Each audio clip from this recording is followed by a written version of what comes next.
everybody. It's Chris Eads, known as Wootini, here with another Gay Gamer video podcast.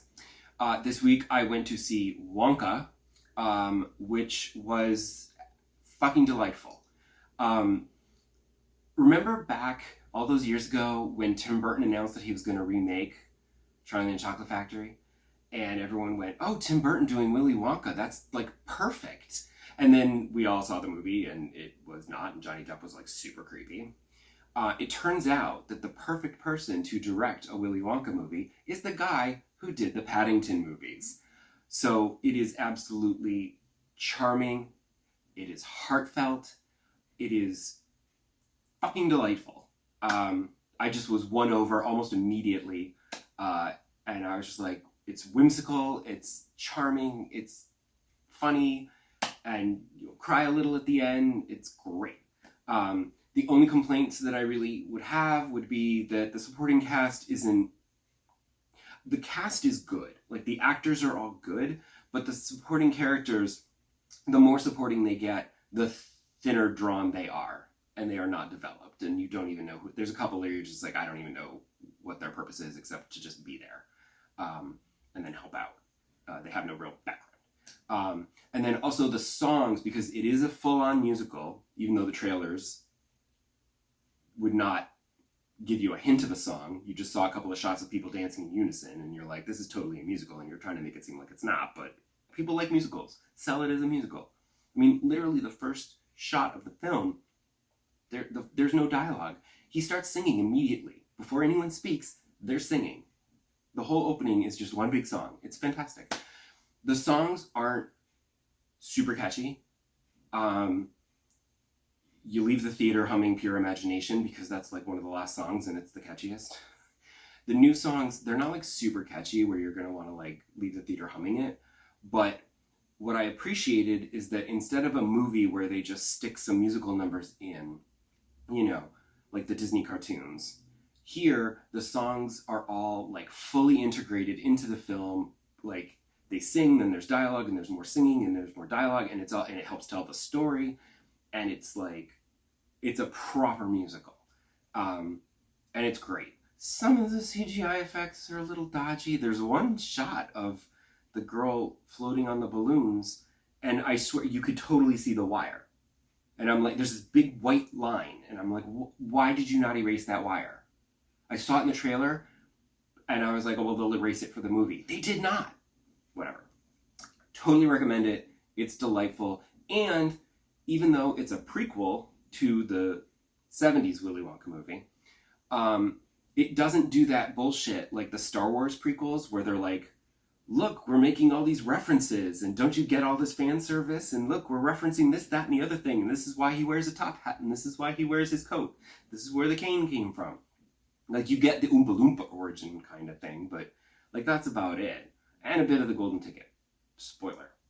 But they don't do all that annoying shit that the Star Wars prequels did and other prequels where they feel like they have to explain and do all these references. They're just like, no, we're just going to make a delightful movie that everyone can enjoy, and we will lift your spirits and make you go, ah. Just like the Paddington movies. I can't wait for the next Paddington movie. Now that this is out, he can focus on that. So, recommended. Go see it. It's terrific. As for games, I got my PlayStation year in review, and I was quite surprised to discover that I had spent 91 hours playing Fallout 4. I knew I spent a lot of time playing it. I just didn't know it was like 91 hours. Like, that's a lot. In comparison, over on the Switch year in review, I spent like 100 or so hours playing Animal Crossing, but I only play Animal Crossing like, 20 minutes a day, 30 tops. Fallout I was playing for like long periods of time, getting completely immersed in the world and everything. So that's crazy. And I thought, that's insane. But then I would see other people posting their year in review data, and like there were people who would spend 300 hours playing one game. And I'm like, dude, I spend like 200 to 300 hours total. How do you have time to spend 300 hours on one game and then like hundreds of hours on other games probably? Like that just boggles my mind. And I'm like, where do you find the time to game? Like I only have time to game for like an hour or so a day. maybe a little more on the weekends if it happens to be a light weekend and I don't have too many errands to run or too many other things to do. But I like, like after work, I'll game for a little bit, and then it's like I got to make dinner and we're going to watch TV, and then I go to bed, and then I got to get up and go to work again. So I'm like, where do you find the time? But then I also realized that, overall, where do you find the time? But then I was also surprised because I realized that the 300 hours in one game is like Overwatch. And I'm like, I don't play those kind of multiplayer games like Overwatch or Fortnite or Destiny or whatever, where you can sink a good amount of time in it. And then you end up spending hundreds of hours over the course of a year. I don't play those. I play narrative games. So like Fallout was crazy with 91 hours, but then it was like, Spider-Man and like Gotham Knights and stuff that's like, in the 30 to 40 hour range, because I don't play these long open-ended games where you sink hours and hours into the multiplayer. Although I will say that my second most played game, I've already played it for like over 50 hours and I've only had it for like a month or so, is Disney Dreamlight Valley. So I fully expect that next year's PlayStation review is going to be a little different, and probably my number one game will be Disney Dreamlight Valley. Because regardless of whatever else I'm playing, those are narrative games that are going to end after 40 to 50 hours, or 90 in the case of Fallout. But usually 30 to 50 hours. Whereas like Disney Dreamlight Valley, that's gonna end up racking up like hundreds of hours probably. So I think next year's year in review is going to be a little different. And speaking of Disney Dreamlight Valley, I am still playing it, and I do feel like it will get to a point where I will have done. There's still a lot to do. There's still characters. There's still quests going on, and there's still stuff to do. So I'm still in the playing it for quite a bit period. But I do feel like at some point I'm going to run out of quests to do for the characters. They're all going to be leveled up. And then it'll be like just checking in, farming for some coins, and checking the store to see if there's anything cool on sale, and maybe redecorating my house, or like, and obviously checking for the blue chest to get my free 50 moonstones. And I won't play it for as long each day, and then except for when they do another star path, then I'll probably like spend some time doing stuff so that I can get more cool stuff, I suppose. We'll see. Because I still do have stuff to do. Like I just yesterday decided, even though I still have a bunch of quests to do and leveling up to do with the characters that I already have in my valley, I decided I would go to the Lion King, and I invited Nala, and then that got a new quest that I think will get Simba in. And then after that, the only door left in the castle to unlock would be the Toy Story door. Because every other door is just blank. So that's for like additional content and DLC. And I know that there is more coming, because I checked the plan, and there are, for free additional content, for free DLC, there's additional free characters that are coming. Like I think like Mulan might be one of them, and like Tiana from the Princess and the Frog. And then while doing that, I also discovered that I was wrong about the paid DLC. The Rift in Time expansion, I couldn't understand why it was $30, and that's what I paid for the full game. So how come the expansion is $30? That's nuts. But it turns out that the paid expansion is actually broken into 3 parts. So there's a little part now, then there's another one like early next year, then there's another one like in the summer or fall or whatever next year. And so Rift in Time is 3 sections. So I'm like, okay, if it's 3 sections for $30, like I don't mind. Like if it was $10 for this DLC that's been released now, I would have probably been like, that's fine. $10 is great. I mean, I still wouldn't have bought it because I'm still playing the base game, but it wouldn't be so bad. But charging $30, I was like, what the F? I'll wait for it to go on sale. But now I'm like, okay, that actually makes sense. If it's $10 for each section, as long as each section has enough content to be worth $10, that's not so bad. But again, like I said, I'm not going to be getting the Rift in Time expansion because I still have base game to play and there's free stuff coming. Once I run out of free stuff to do, then I'll consider getting the expansion for $30. But that's probably not going to happen until like next year, like in the spring at the earliest, probably.